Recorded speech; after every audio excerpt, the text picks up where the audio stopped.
ሰላም እንኳን ደህና መጣችሁ። ለኔ ተፈጽሟል ፕሮግራም ዛሬ የ12ኛ ቀኑን ትምህርቴን ይዤላችሁ መጥቻለሁኝ።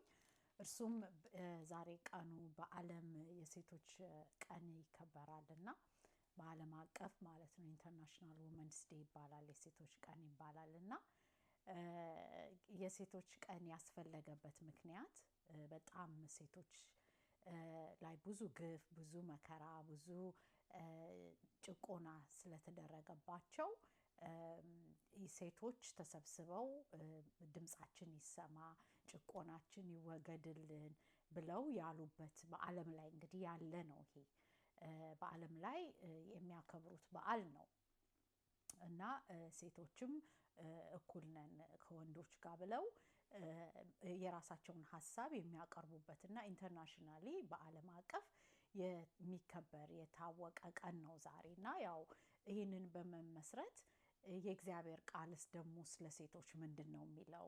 ለምንስ ደግሞ ሴቶች ለምንድን ነው መከራ፣ በደል፣ ጭቆና የሚደርስባቸው? ይሄ የምናየው ነገሮች ናቸው። አሁን ብቻ አይደለም፣ ብዙ አመታቶች አሳልፎ በጣም የጭንቀትና የመከራ ጊዜ አሁንም በሰለጠኑት ሀገሮችም አንድ አይነት ፕሮፌሽን እያላቸው ሴትና ወንዶች ለሴቶች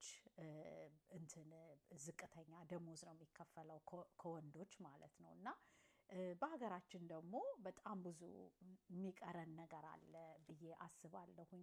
እንዲያውም ዛሬ የቤተሰብ ማህበር ነበረን እና አንድ ዘመዳችን በጣም ስለ ኢትዮጵያ ሴቶች ድሮ ምን አይነት ግፍ እንደሚደርስባቸው ምናምን ስትነግረን ነበረ እና በዛ በንግግሯ ውስጥ ብዙ በደሎች ሴቶች ላይ እንዳለ በልጅነቷ በ12 ዓመት ወይም በ11 ዓመት ለባልነት እንደምትታጭና የባል ቤተሰብ ጋር እንደምትሄድ ከዛ በቃ ከቤተሰቧ ተነጥላ ማለት ነው ከራሷ ፈቃድ ሳይሆን በቃ አሬንጅድ ማሬጅ ተደርጎላት በትንሽ እድሜዋ ትሄድና የባሏ የታጨችበት ሰው ቤተሰቦች ጋር ትኖራለች።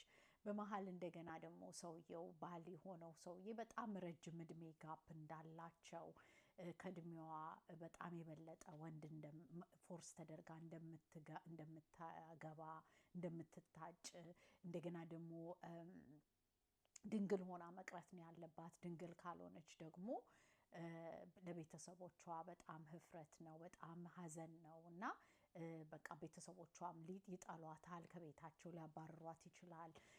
ባልየው ራሱ ደግሞ ፎርስ አድርጎ ሊገናኛት ሊተኛት ይችላል እና በጣም ከዛ በኋላ እሷ ደግሞ ለመክሰስ ብትፈልግ ወንዶችም ሲደፍሯት ለመክሰስ ሄዳ ብትፈልግ ተሰሚነት የላትም ብዙ ጊዜ ሴት የሚለውን ነገር ነበረ ዛሬ በማህበራችን ላይ የምንማረው ከቤተሰቦቼ ጋር ማለት ነው እና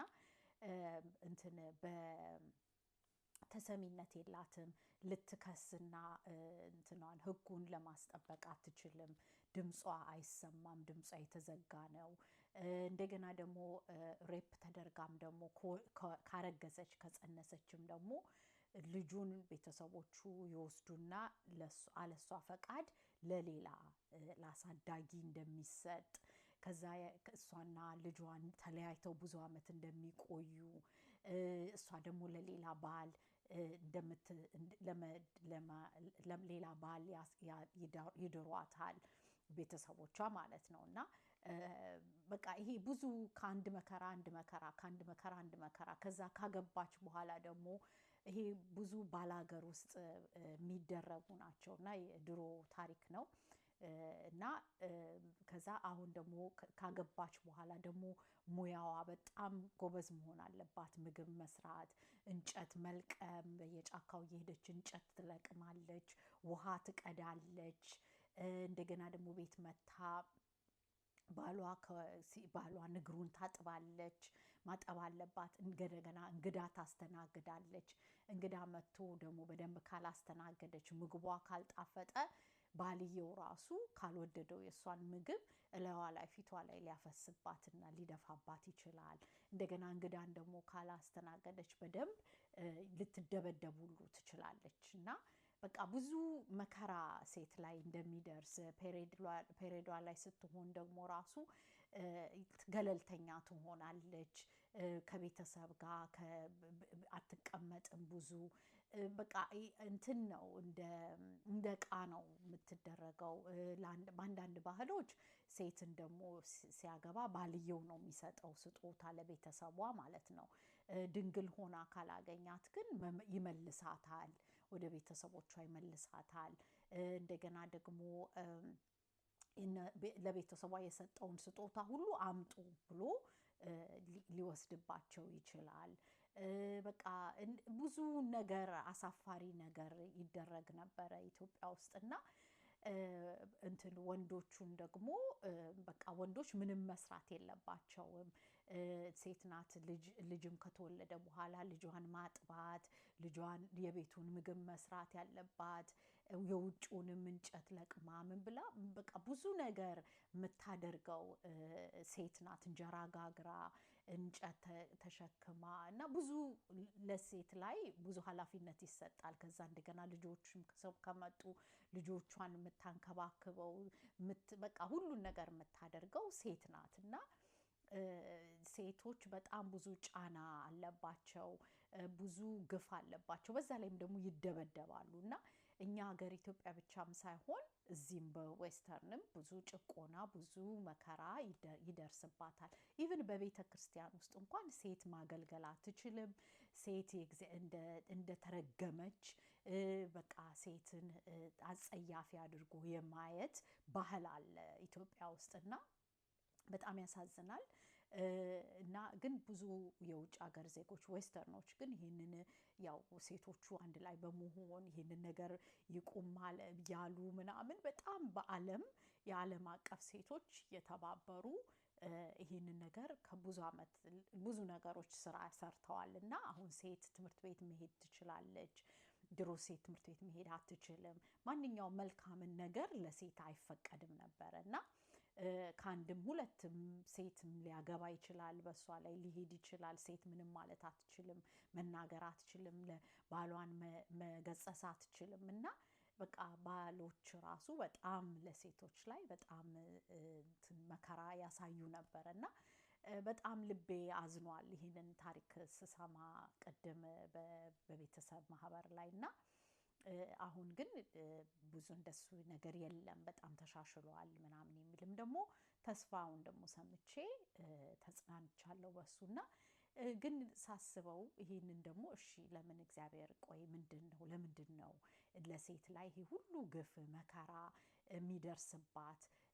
እንደገና ደግሞ መውለድ ብቻ ራሱ ሴትን በጽንሷ ላይ ያላት ጭንቅ መከራ ከወለደች በኋላ በልጆቿ ብዙ ትሰደዳለች፣ በልጆቿ ብዙ መከራ ይደርስባታል፣ የምትፈልገውን ነገር ማድረግ አትችልም እና ለምንድን ነው ብዬ የእግዚአብሔርን ቃል በማጠናበት ጊዜ ወዴት ወሰደኝ መሰላችሁ? ወደ እርግማኑ ዘመን፣ ወደ እግዚአብሔር ሔዋንን የመጀመሪያ ሴቷን የረገመበትን እንትን ምዕራፍ ኦሪት ዘፍጥረት ምዕራፍ 3 ላይ ሄጄ ወደ ኋላ እንዲሄድና እንዳነባው ገፋፍቶኛል እና አሁን ከእናንተ ጋር ላንብበው። ለምን መጀመሪያውኑ ይሄ ሁሉ የመጣባት ሴት ይሄ መከራ ግፉ የመጣባትን ለማየት ከዛ ምንጩ እንደሆነ ከእግዚአብሔር መጀመሪያ እርግማን እንደነበረባት የሚያሳይን ክፍል አነብና ግን አሁን ደግሞ ምን ደረጃ መሆን እንዳለበት በዚህ ዘመን በአዲሱ ኪዳን ዘመን ያ እንግዲህ የኦሪት ጊዜ ነው።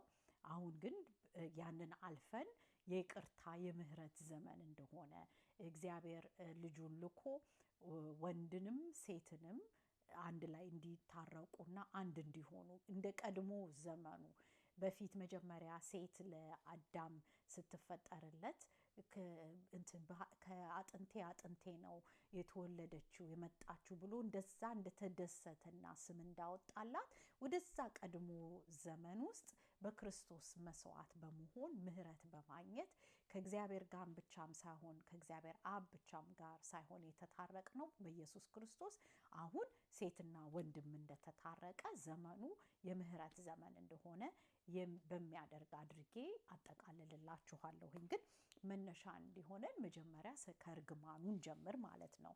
ኦሪት ዘፍጥረት ምዕራፍ 3 እንደዚህ የሚል ቃል አለ። እባብም ከቁጥር 1 እባብም እግዚአብሔር አምላክ ከፈጠረው ከምድር አውሬ ሁሉ ይልቅ ተንኮለኛ ነበር። ሴቲቱንም በውኑ እግዚአብሔር ከገነት ዛፍ ሁሉ እንዳትበሉ አዟልን አላት። ሴቲቱም ለእባቡ አለችው፣ በገነት ካለው ከዛፍ ፍሬ እንበላለን፣ ነገር ግን በገነት መካከል ካለው ከዛፉ ፍሬ እግዚአብሔር አለ እንዳትሞቱ ከእርሱ አትብሉ፣ አትንኩትም አለ። እባቡም ለሴቲቱ አላት፣ ሞትን አትሞቱም፣ ከእርሷ በበላችሁ ቀን ዓይናችሁ እንዳይከፈት እንደ እግዚአብሔርም መልካምና ክፉን የምታውቁ እንድትሆኑ እግዚአብሔር ስለሚያውቅ ነው እንጂ አላት። ሴቲቱም ዛፉን ለመብላት ያማረ እንደሆነ ለዓይንም እንደሚያስጎመጅ ለጥበብም መልካም እንደሆነ አየች። ከፍሬውም ወሰደችና በላች፣ ለባሏም ደግሞ ሰጠችው፣ እርሱም ከእርሷ ጋር በላ ይላል። እንግዲህ ይሄ እስከ ቁጥር 7 ድረስ ነው ያነበብኩላችሁ። እንግዲህ እዚህ ላይ የሚነግረን እባቡ ተንኮለኛው እባብ ሔዋንን ወይም ደግሞ የመጀመሪያ ሴቲቷን እንዳታለላት እግዚአብሔር አትብሉ ያለውን ዛፍ ፍሬ እንድትበላ እንደ እግዚአብሔር እንዳትሆኑ ነው፣ ዓይናችሁ እንዳይከፈት ነው፣ ክፉና ደጉን እንዳታውቁ ብሎ ነው እግዚአብሔር ይህንን አትብሉ ያላችሁ እንጂ አትሞቱም ብሎ ውሸት ነገር ነገራት። ውሸቱን እሷ አመነችው። እሱ ተንኮለኛ መሆኑን አላወቀችም። ተታለለች፣ በተንኮለኛው እባብ ተታለለች። እሷን በላችው፣ ያማረ ሆኖ ታያትና በላችው። እዛ ውስጥ እንግዲህ ምንድነው የእሷ ጥም የሚመስል እዚህ ጋር የሚናገረው ለዓይን ያማረ መሆኑን በዓይን ፍላጎት ሄደች ማለት ነው። በስጋዋ ፍላጎት ሄደች ማለት ነው። ሌላው ደግሞ እባቡ ያላት አትሞቱም ሲላት የሱን ቃል አመነች፣ ከእግዚአብሔር ቃል ማለት በለጠ ማለት ነው። እርግጥ እሷስ ይህንን ሕግ ወይም ደግሞ አትብሉ ብሎ የሚለውን ከዛፉን እግዚአብሔር ያዘዘውን ለአዳም ነው የተነገረው። እሷ በጊዜው አዳም ውስጥ ነበረች፣ አልተፈጠረችም ነበረ። ግን ያው አዳምና ሔዋን አንድ ስለሆኑ እግዚአብሔር ከአንድም ነው የፈጠራቸውና እሷም ማወቅ ነበረባት። የባሏን ትእዛዝ ማወቅ አለባት። እሷም ደግሞ የራስን መግዛትን ስላጣች ነው በቃ በራሷ ተማምና ወይም ደግሞ የሰይጣንን የእባቡን ተንኮል አልገባትም፣ ተታላ በላች ይላል። እና ሴቶች ብዙ ጊዜ የመታለል ለጊዜያዊው ነገር በቃ ለጊዜያዊ ነገር የመታለል ባህሪ ሴቶች እንዳላቸው እባቡም ሰይጣንም ያውቃል። እስካሁን ድረስ ሴትን ለማታለል ቀላል ነው ወንድን ከማታለል። ስለዚህ ተንኮለኛው ሰይጣን ሊገባ የሚችለው በሴት በኩል ነው። ሴት ተንኮልን ቶሎ ለመግባት ቶሎ አይገባትም። ቶሎ የመታለል ባህሪ ያላት። ለዚህ ነው ራሷ እንዲሆን ብቻዋን እንዳትሆን እግዚአብሔር ለአዳም ለሷ አዳምን ሰጠ። ለሱም ደግሞ ረዳት ሆና አብረው እንዲሆኑ ብቻቸውን ሰው ብቻውን እንዲሆን መልካም ስላልሆነ አብረው በአንድ ዓላማ በአንድ እየተጠባበቁ አንድ መንግስት ሆነው ለእግዚአብሔር ሰራተኞች ለእግዚአብሔር ልጆች ነው መሆን ያለባቸውና እዚህ ላይ ምንድነው የሚነግረን? እሱ አዳም ከሷ ጋር እንዳልነበረና እባቡ ጋር ንግግር እሷ እንደጀመረች ተንኮለኛው ጋር እሷ ንግግር እንደጀመረችና በዛን ጊዜ ተታላ ያንን በላች ነው የሚለን። ከበላች በኋላ ደግሞ ለባሏም ኢንፍሉዌንስ አድርጋው ባድ ኢንፍሉዌንሰር ሆና አበላችው ማለት ነው። እና እሱም የተሰጠውን ትእዛዝ የእግዚአብሔርን ትእዛዝ ትቶ የሷን ቃል ሰምቶ እሱም ለራሱ እርግማን አመጣ። እሷም ደግሞ የእባቡን ቃል ከእግዚአብሔር ቃል የበለጠ ሰምታ እሷም ለራሷ እርግማን አመጣች። ለራሷ እርግማን ስታመጣ ከባሏም ጋር እንድትጣላ ነው ያደረጋት። ገብቷችኋል? ከወንዶች ጋር በቃ ወንድና ሴት ከዛን ጊዜ ጀምሮ እንዲጣሉ እርግማን ላይ እርግማን መጣ ማለት ነው። እና እግዚአብሔር ያው ሁሉንም ረግሟል። እሷን ረግሟታል፣ ሴቷን እባቡን ረግሟል፣ ወንዱን አዳምንም ረግሞታል። ግን የሴቲቷን ዛሬ የዓለም የሴቶች ቀን ስለሆነ ወደ ሴቲቷ ልሂድና ሴቲቷን ምን እንዳላት እግዚአብሔር እዚህ ጋር እባቡን መጀመሪያ እባቡን ምን አለው? በአንተና በሴቲቷ መካከል ጠላትነትን አደርጋለሁ፣ በዘርህና በዘሯም መካከል ጠላትነትን አደርጋለሁ አለ። አያችሁ፣ በሴት መካከልና በእባብ መካከል ማለት ጠላትነት አደርጋለሁ ማለት ሰይጣን ሁሌ እባቡ ወይም ሰይጣን ሁሌ ሴትን እንደሚያሳድድ ጠላት በቃ ከዛን ጊዜ ጀምሮ እሷ ላይ እርግማኑን ወይም ደግሞ ቁጣውን ለማምጣት እሷን ይከታተላታል፣ ይዞራታል ማለት ነው። ገብቷችኋል? ጠላቱ እንደሆነች እግዚአብሔር በቃ ድሮ ተግባብተው አይደለ መጀመሪያ ተስማምተው አይደለ አንድ ሆነው ያንን ፍሬ እንድትበላ ያደረገችው ሰይጣኑ ያደረጋት። አሁን ምን አደረገ እግዚአብሔር? እርግማኑን ሁለቱ እንዲጣሉ አደረገ። ስለዚህ ሴትም ሰይጣንን እንድትጠላ ሰይጣንም ደግሞ ሴትን እንዲጠላ እንዲያሳድድ በዘሯና በአንተም በሷም በሴቲቷና በአንተ ዘርና በእባብ ዘርና በተንኮለኛው በሰይጣን ልጆችና በእግዚአብሔር ልጆች ማለት ነው። ወይም ደግሞ በሴትና በሴቲቷና በአንተ መካከል ጠላትነት አደርጋለሁ። እና እርግማን ከዛን ጊዜ ጀምሮ ነው የመጣው። በሷ በኩል ገባ፣ ባልየውን በላ፣ ሁሉም ተረገሙ ማለት ነው። ከዛ እንዲያውም የእግዚአብሔር ቃል ምን ይላል? ሴቷ ተታላ ነው፣ ሔዋን ተታላ ነው። አዳም ደግሞ አለመታዘዙ ነው። የእግዚአብሔርን ቃል እያወቀ አልታዘዘም። ስለዚህ ሴቶች በመታለል መጠንቀቅ አለብን ልላችሁ ነው። ወንዶች ደግሞ እምቢ ይላሉ፣ አይታዘዙም። ብዙ ጊዜ ለእግዚአብሔር ቃል አይታዘዙም። ሴቶች ደግሞ እርግማን ላይ ሲሆኑ ማለት ነው። ሴቶች ደግሞ ይታለላሉ። በቃ በተንኮለኛው፣ በሐሰተኛው፣ በውሸተኛ ነቢያት ቶሎ የሚታለሉ ሴቶች ናቸው። ሌባ አታላይ ወድሻለሁ እያለ ሊያታልላት የሚችለው ሴትን ነው። ገብታችኋል? ሴት ቶሎ የመታለል ባህሪ ያላት፣ ወንድ ደግሞ እምቢ ማለት አለመታዘዝ። ለእግዚአብሔርም አይታዘዝም፣ ብዙ ጊዜ ያስቸግራል። እንደገና ደግሞ ለሰይጣንም ደግሞ ራሱ ለመታዘዝ ያስቸግራቸዋል። በቃ የሚታገሉት ነገር ነው። እና እግዚአብሔር ምን ብሎ አለ መሰላችሁ? በሷ ምክንያት ለሷን የረገማት ምን ብሎ መሰላችሁ? ሴቲቷን በጸነሽ ጊዜ ጭንቀትሽን እጅግ አበዛዋለሁ፣ በጭንቅ ትወልጃለሽ ብሎ አላት። ጭንቀት በጸነሽ ጊዜ ሴት ስትጸንስ ጀምራ ወይም ደግሞ ፕሬግነንት በሆነች ጊዜ ጀምሮ መጨነቅ ትጀምራለች። በጭንቅ ነው። በቃ እንደዚህ ሆነ፣ እዚህ ጋር ወጋኝ፣ እዛ ጋር ገባኝ፣ ማስታወክ አለ። ገብታችኋል? በቃ እንቅልፋ መሆን አለ፣ ብሬን ፎግ አለ፣ ጭንቅላቷ ይላል፣ ይደክማታል ፊዚካሊ። እና በጭንቅ ነው በቃ ከመጀመሪያው ጀምሮ እስከ መጨረሻው ጊዜ በጸነሽ ጊዜ እጅግ ትጨነቂያለሽ አላት እግዚአብሔር ማለት ነው። ጭንቀትሽን አበዛዋለሁ አለ። እንደገና ደግሞ በጭንቅም ትወልጃለሽ። ምጥም ደግሞ ሲመጣ ሴት ተጨንቃ ብዙ በቃ ወደ ሞት ደርሳ ነው የምትመጥ። ብዙ ደም ፈሷት ብዙ ነገር አታ ነው በጭንቅ ነው የምትወልደው ልጇን ማለት ነው። እንደገና ደግሞ ፈቃድሽንም ወደ ባልሽ ይሆናል።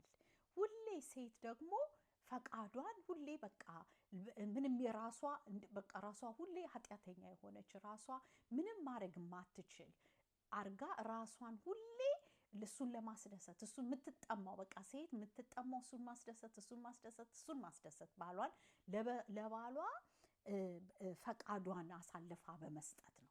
ገብቷችኋል? እና መልካም የሆነ ወንድ ካልሆነ ወይ መልካም ባል ካልሆነ ለሷ ጥሩ አያስብላትም። ሲደክማት ደከመሽ ረፊ አይላትም። ገብቷችኋል?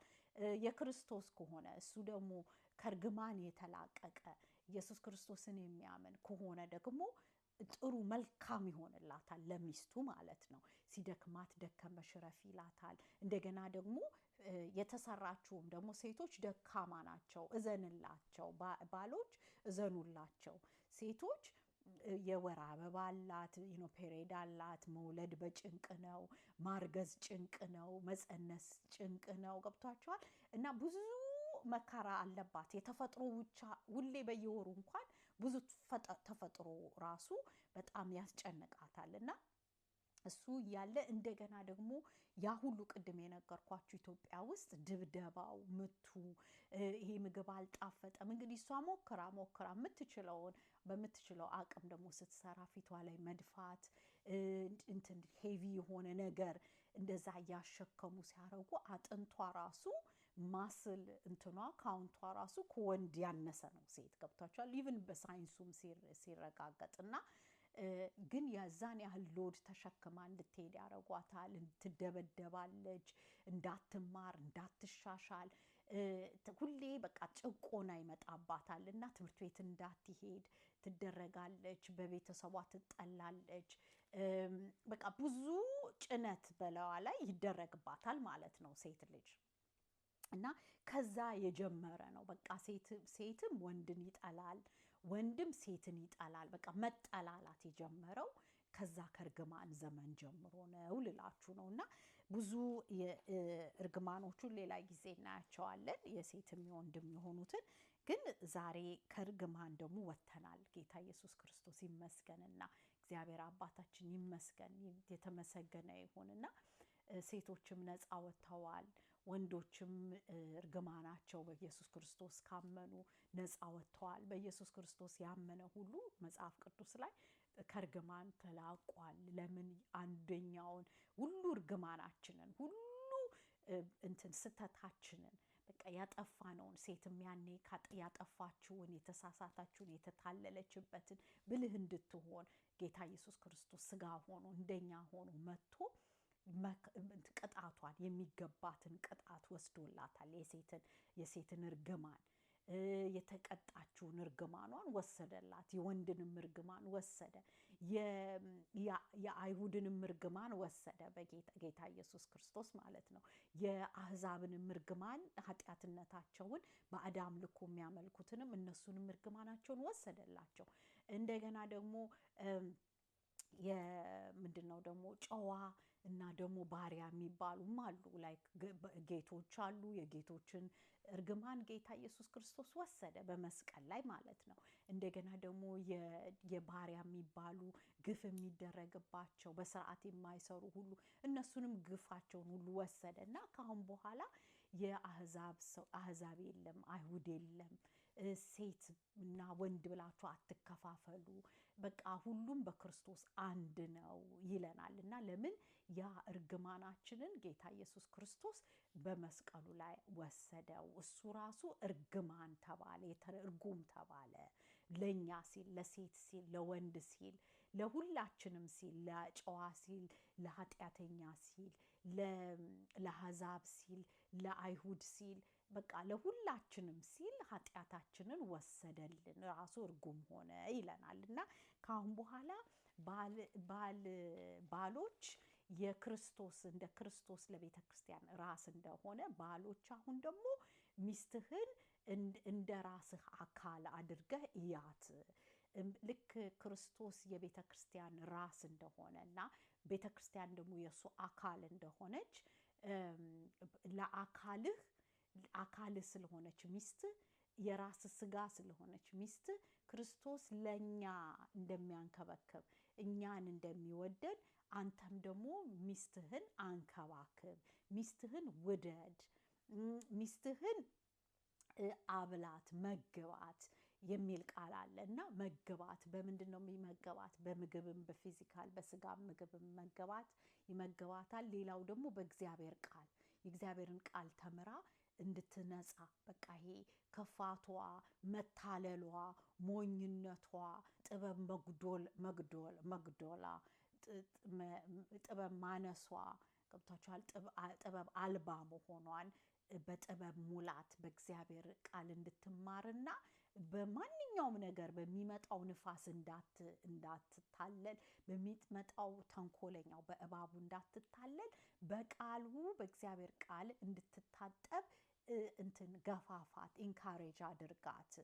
ምክንያቱም ሴት ጥበብ ከጎደላት ራሷም ቤቷንም ታጠፋለች ይላል እና ሴት እንዴት ነው የምታጠፋው? ብልህነት ይጎድላታል፣ መታለል ይመጣባታል። ገብቷችኋል? እና የእግዚአብሔርን ቃል ግን ሴት ካወቀች ብልህ ነው የምትሆነው።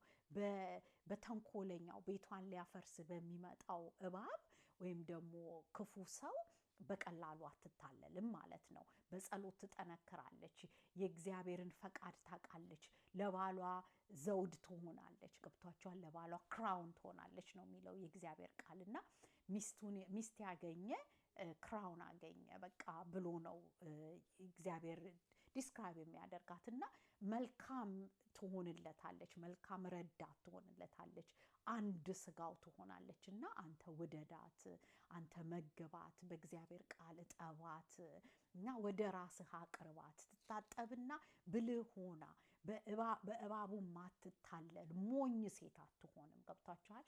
የእግዚአብሔርን ቃል የምታውቅ ሴት ብልህ ሴት ነው የምትሆነው።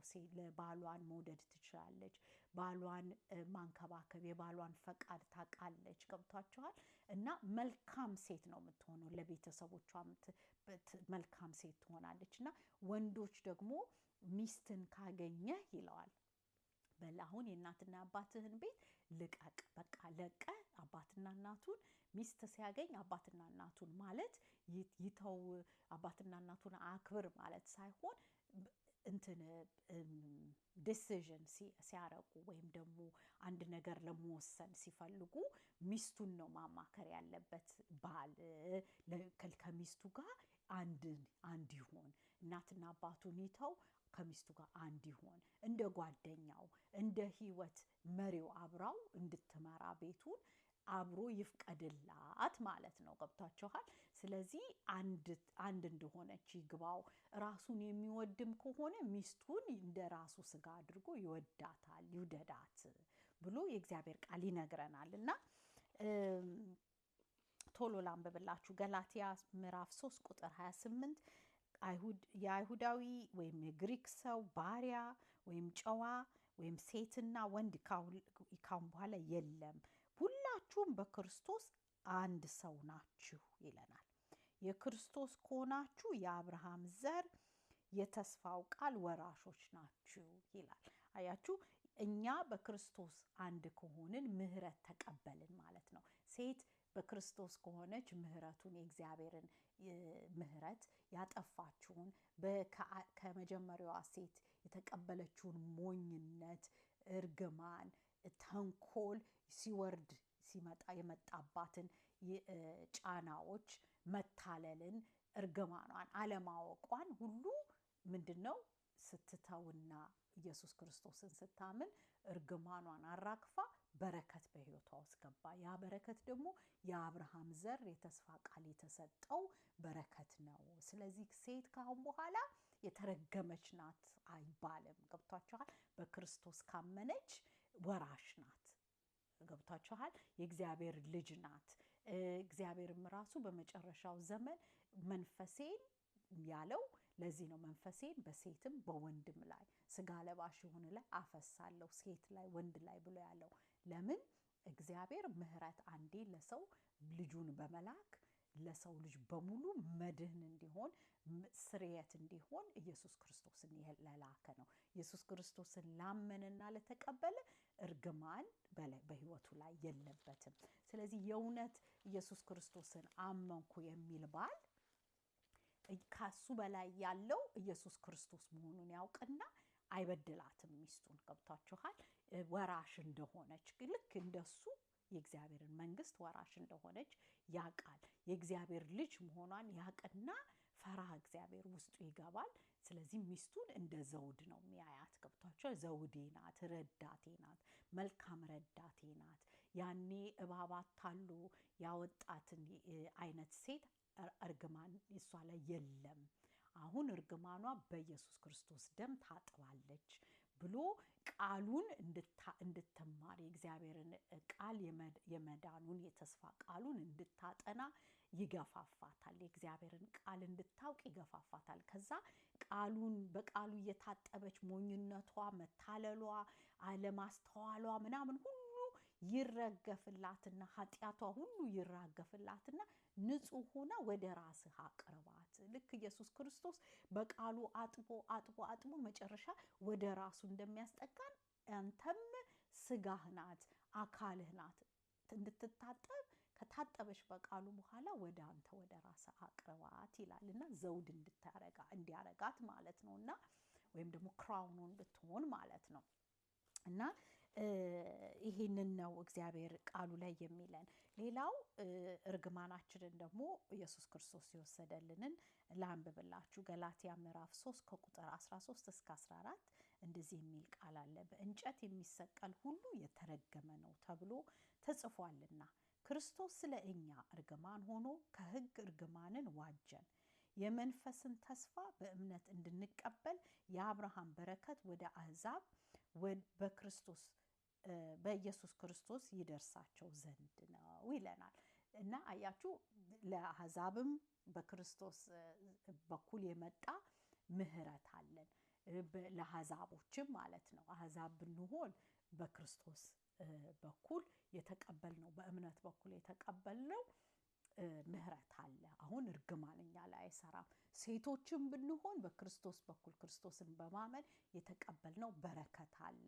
አሁን እርግማን እኛ ላይ አይሰራም። እሺ ከዛ ኤፌሶን ደግሞ ምዕራፍ 5 ከቁጥር 26 እንደዚህ የሚል ቃል አለ። ባሎች ሆይ ክርስቶስ ደግሞ ቤተ ክርስቲያንን እንደወደዳት ሚስቶቻችሁን ውደዱ፣ በውሃ መታጠብና ከቃሉ ጋር አንጽቶ እንዲቀድሳት ስለ እርሷ ራሱን አሳልፎ ሰጠ። እድፈት ወይም የፊት መጨማደድ ወይም እንዲህ ያለ ነገር ሳይሆንባት ቅድስትና ያለ ነውር ትሆን ዘንድ ክብርት የሆነችውን ቤተ ክርስቲያን ለራሱ እንዲያቀርብ ፈለገ። እንዲሁም ባሎች ደግሞ እንደ ገዛ ስጋቸው አድርገው የገዛ ሚስቶቻቸውን ሊወዷቸው ይገባልና፣ የገዛ ሚስቱን የሚወድ የገዛ ራሱን ይወዳል ይላል። አያችሁ፣ የገዛ ሚስቱን የሚወድ የገዛ ራሱን ይወዳል። ሚስቱን የሚደበድብ ራሱን እየደበደበ ነው፣ አካሉን እየደበደበ ነው። ሚስቱን የሚሰድብ ራሱን የሚሰድብ ነው፣ ራሱን የጠላ ነው፣ ምሕረት ያልተቀበለ ነው።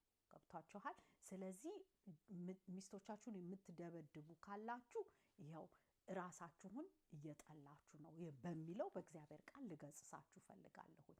እግዚአብሔር በመንፈሱ በቃ ተው፣ አትደብድብ ሚስትህን አትስደብ። ምክንያቱም የሰራኸውን ነገር ሁሉ ላደረግከው ነገር ሁሉ ተጠያቂነት እግዚአብሔር ይጠይቅሃል። እግዚአብሔር ምን አረካት ልጄን የሰጠውህን ይልሃል። ረዳት አድጌ የሰጠውህን ሚስትህን ምንድን ነው ያደረግከው ብሎ የንጹህን ልብ የንጹህን ደም ያፈሰሰ ፍርድ ይጠብቀዋል ይላል። ስለዚህ ተጠንቀቅ። ጸሎትህም ደግሞ ይቆምብሃል። ጸሎትህ ደግሞ የምትፈልገው በዚህ ምድር ላይ የምትፈልገውን ነገር ደግሞ ሚስትህን የምትደበድብ፣ ሚስትህን የምትሰድብ፣ ሚስትህን የምትበድል ደግሞ ከሆነ እሷ ስታዝንብህ እግዚአብሔር አንተ የምትፈልገውን ነገር ደግሞ እግዚአብሔር ይከለክልሃል። በቃ እቺ ምድር በቃ ሬት ነው የምትሆንብህ። እቺ ምድር በጣም ታስቸግረሃለች እና ሰክሰስ የምትፈልገውን ነገር ማግኘት አትችልም። እርግማንን ትጠራለህ ማለት ነው። አዎ ወንዶችም ያኔ ተረግመዋል። ወንዶችም ደግሞ እንደዛ የሚደበድቡ ሚስቶቻቸውን፣ ወንዶችም ደግሞ ሚስቶቻቸውን የሚሰድቡ፣ ሚስቶቻቸውን የማያግዙ እግዚአብሔርን ስለማይታዘዙ ነው።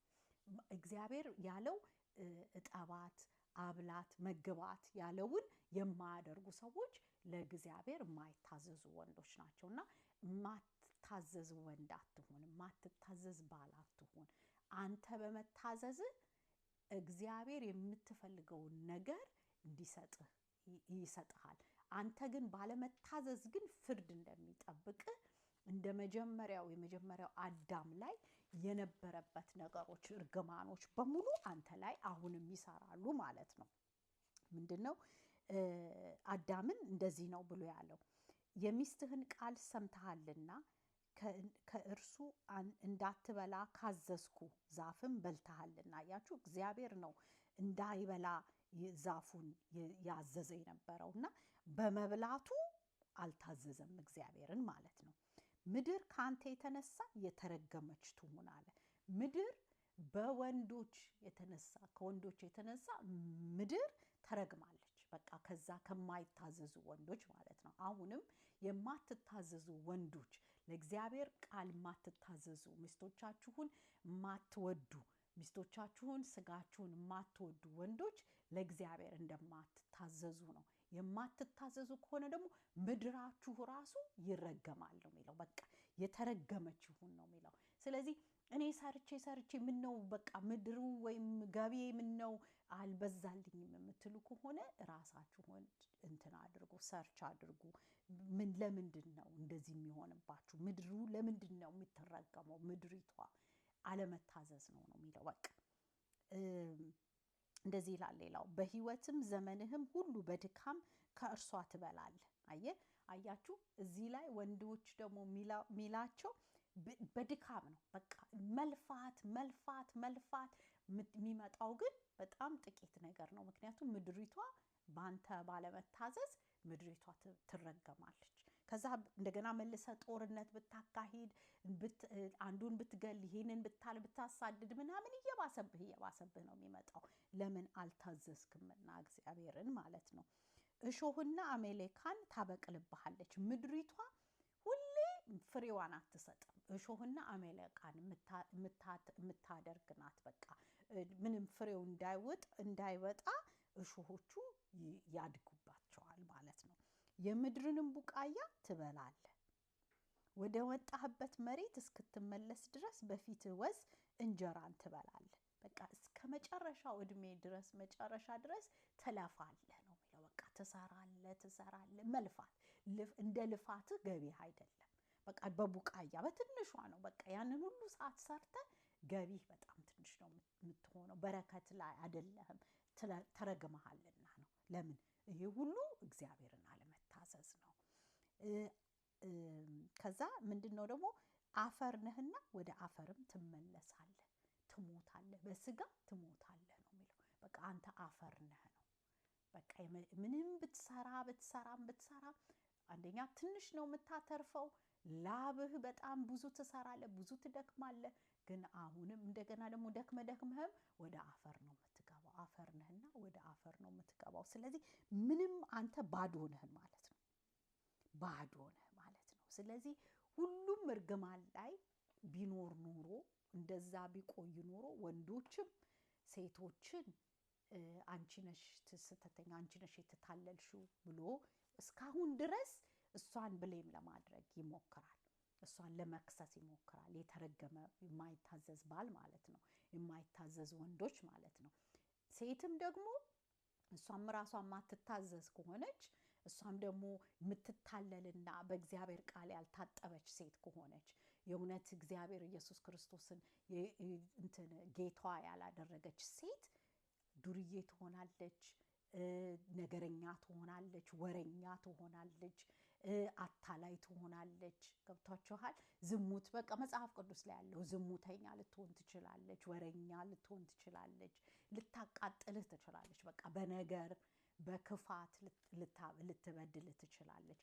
አንተም እንደምትበድላት ማለት ነው። አንተም ደግሞ የምትደበድባት ከሆነ እሷም ደግሞ አንድ ነገር ታደርግብሃለች። አንተም ትደበድባታለህ፣ እሷም ደግሞ ሌላ የሚከፋ ክፉ ነገሮች ታደርግብሃለች። ስለዚህ ይህ ሁሉ የእርግማን ውጤቶች ናቸው።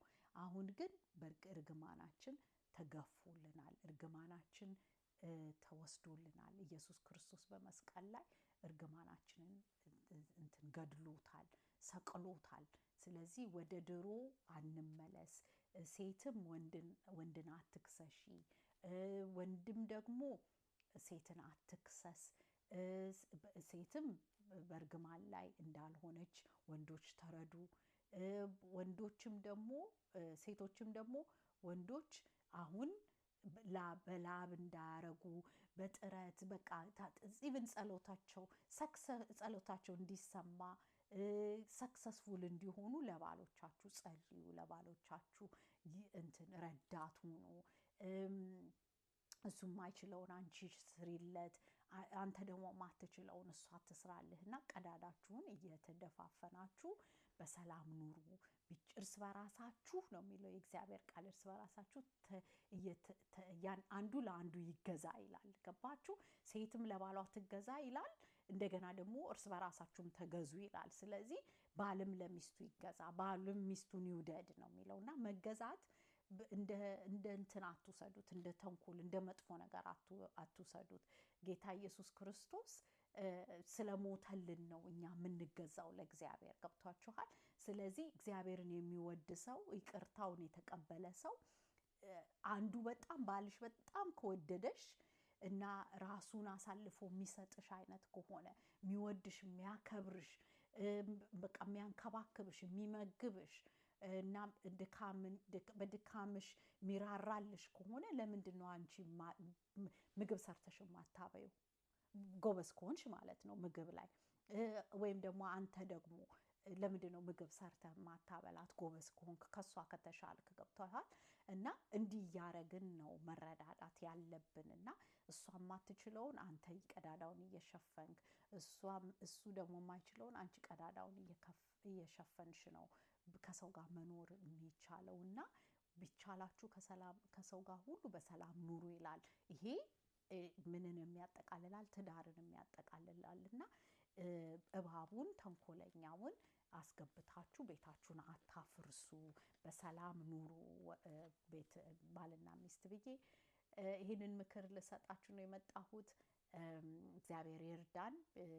ደግሞ ተቃዋሚው ሰይጣን ደግሞ ሁሌ በቤት ውስጥ ትዳርን እግዚአብሔር የፈጠረው የመጀመሪያው ግንኙነት ህብረት ስለሆነ ሁሌ ሰይጣን ባልና ሚስትን ለማጣላት እንደሚመጣ፣ ሊሰርቅ፣ ሊያፈርስ፣ ቤታቸውን ጥል ሊያመጣባቸው ሁሌ እንደሚዞር ንቁ ሆናችሁ ትዳር ያላችሁ ሰዎች በጸሎት እግዚአብሔርን በመጠየቅ ጥበብ በመጠየቅ በቃሉ እንትን ሰይጣንን ከቤታችሁ ውስጥ ከአይምሯችሁ ውስጥ ከልባችሁ ውስጥ ማውጣትና በማስተዋል በይቅርታ ልብ እንድትመላለሱ ምክሬ ነው።